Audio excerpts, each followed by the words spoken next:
안녕하세요. 저는 인도네시아 목장의 황인영 목녀입니다. 지난 11월 18일부터 27일까지 인도네시아 선교여행을 잘 다녀왔습니다. 기도로 또 물질로 동역해 주셔서 참 감사합니다. 이건 선교복은 아니고요. 제 개인적인 선교여행을 통해서 주신 간증을 나누려고 합니다. 인도네시아 선교 이야기가 나오기 시작했을 때 가장 먼저 손을 들었어요. 하나님이 부르셨다고 확신했기 때문이에요. 인도네시아에 가게 된다면 가족과 목장 식구들과 함께 가고 싶었어요. 그리고 모든 상황이 원만할 때 편안한 마음으로 가고 싶었어요. 그러나 단기 봉사 선교가 아니라서 같이 함께 가지 못했어요. 그리고 저와 저희 가정은 제가 선교를 갈 무렵에 해결되지 않는 일들로 어수선한 상황이었어요. 이미 가기로 결정했어요. 그렇지만 억지로 끌려간 건 아니었어요. 그리고 방법을 구해야 됐어요. 하나님, 비행기 티켓 사게 해주세요. 하나님, 제가 일하는 가게에 일할 사람을 채워주세요. 하나님, 아이들 픽업 드롭 할 수 있게 남편에게 시간을 주세요. 라고 기도했었어요. 저는 20년 전에 청년 때에 인도네시아 북부 섬인 수마트라 지역에 선교여행을 간 적이 있습니다. 그때는 참 뜨거웠던 것 같아요. 가는 곳곳마다 하나님이 주시는 말씀이 있었고요. 뜨거운 눈물과 기쁨이 있었던 시간으로 기억합니다.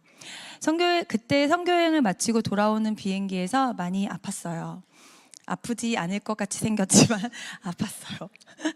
비행기 탑승 시간부터 내리기 전 시간까지 오한으로 떨리는 몸을 주체할 수 없었는데 하염없이 눈물이 나왔어요. 그리고 그때 제게 하나님께서 감동을 주시더라고요. 인도네시아로 너를 다시 부르실 것이라는 그런 강한 마음이 들었어요. 하나님은 여러 가지 방법으로 말씀하시잖아요. 저에게는 성경 말씀으로 말씀하시지 않으셨지만 제 가슴을 뜨겁게 하는 말씀이었어요. 그 뜨거웠던 신앙도 잠시 저는 세상 유혹을 쫓아 살면서 인생의 나락으로 치닫는 시간을 걷게 됩니다. 그리고 마음은 원했지만 그 암흑 같은 시간을 벗어날 수가 없었어요. 그런데 제 안에서는 끊임없이 하나님, 저 인도네시아로 다시 부르신다면서요. 제 상황은 이런데 저 다시 갈 수 있어요? 저는 믿음도 없었고 힘없이 주저앉던 그때 저였지만 하나님께 이 질문을 정말 많이 했어요. 시간이 흘렀어요. 돌아보니 은혜였어요. 이 호주 땅에 저는 오게 됩니다. 그리고 수정교회를 만나게 됩니다. 그리고 목자 목녀로 남편과 헌신하고 목장 선교지를 정할 때 정말 벅찬 마음으로 선교지를 정했어요. 그리고 저는 지도를 펼쳐봤어요. 호주랑 인도네시아가 그렇게 가까운지 몰랐어요. 지금 겨우 목장 사역을 하고 있었어요. 이제 좀 연결이 좀 부자연스러울 것 같아요. 좀 그려보시면서 들으시면 돼요. 겨우 목장 사역을 하고 있었어요. 그런데 하나님은 저를 다루어 가시더라고요. 헤어나올 수 없는 깜깜한 곳에서 누구도 나를 도와줄 수 없는 그곳에서 살려달라고 외칠 힘도 없는 저였는데 그런 저를 택하신 족속으로 왕같은 제사장으로 하나님의 거룩한 나라로 하나님의 소유된 백성이라 하시면서 저를 일으켜 세우셨습니다. 그리고 하나님의 소원인 하나님의 나라와 뜻을 위해서 모든 족속을 제자로 삼고 아버지와 아들과 성령의 이름으로 세례를 주고 주께서 명하신 가르쳐 주신 것을 또 다른 사람들에게 가르쳐 지키게 하는 삶을 살아가는 것, 이것이 저의 삶의 가치로 정해지게 됩니다. 할렐루야.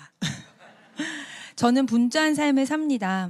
그래서 목장 식구에게 상 공부를 권하면 목녀님 바쁘신데 나중에 해요 라고 얘기를 듣기도 했어요.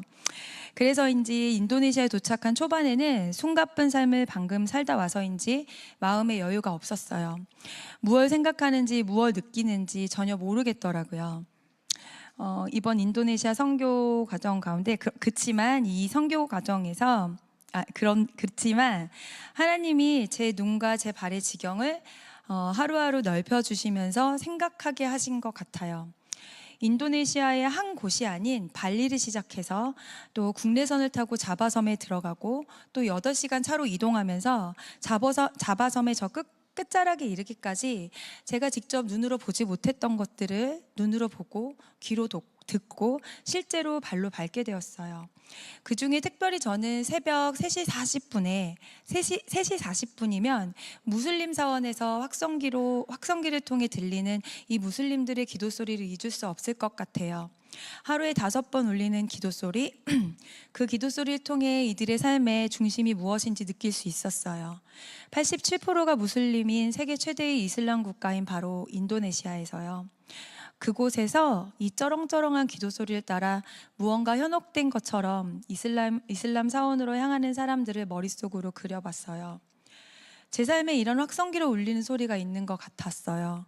알람 시간이 되면 일어나 앉아서 묵상하고 기도하고 도시락을 싸고 아이들을 드롭을 하고 또 일을 시작하고 또 시간이 지나서 다시 아이들을 픽업하고 저녁을 하고 집안 청소와 빨래를 하고 그저 이슬람 사원에서 울리는 소리에 맞춰서 움직이고 있는 무리들 가운데 한 사람이 아닌가라는 생각을 해봤습니다.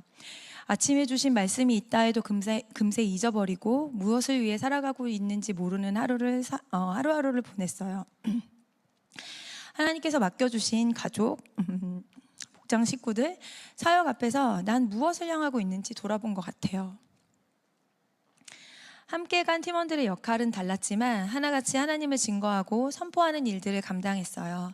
저에게 간증을 하는 것이 쉽지 않았어요. 그런데 하나님은 저를 간증하는 자리에 세우시고 말하게 하시는 거예요. 그리고 생각했어요.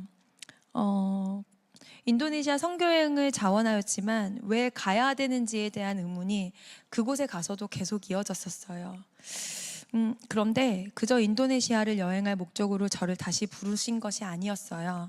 저를 인도네시아 목회자분들 앞에서, 현지 교인들 앞에서 믿음과 소망으로 살아가는 삶 속에 일하시는 하나님을 증거하는 증인으로서 또 인도네시아의 한 교회를 튼튼히 세우기 위해 저를 사용하신 시간이었어요.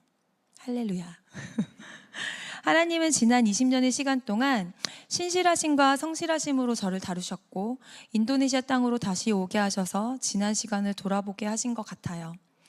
저는 또다시 쳇바퀴 도는 삶을 살아야 합니다. 그런데 이 가운데 하나님이 말씀하십니다.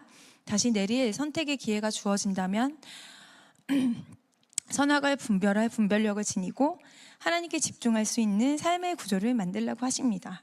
그리고 지금 선택으로 인한 결과에 대해서 피할 수 없다면 인내하라고 하십니다. 아주 즐거이 인내하라고 하십니다. 왜냐하면 하나님은 약속을 이루시는 하나님이시기 때문입니다. 아멘. 이런 기도를 해봅니다. 저는 하나님께 붙어 있을게요. 하나님은 하나님의 일을 해주세요. 이루어 주세요.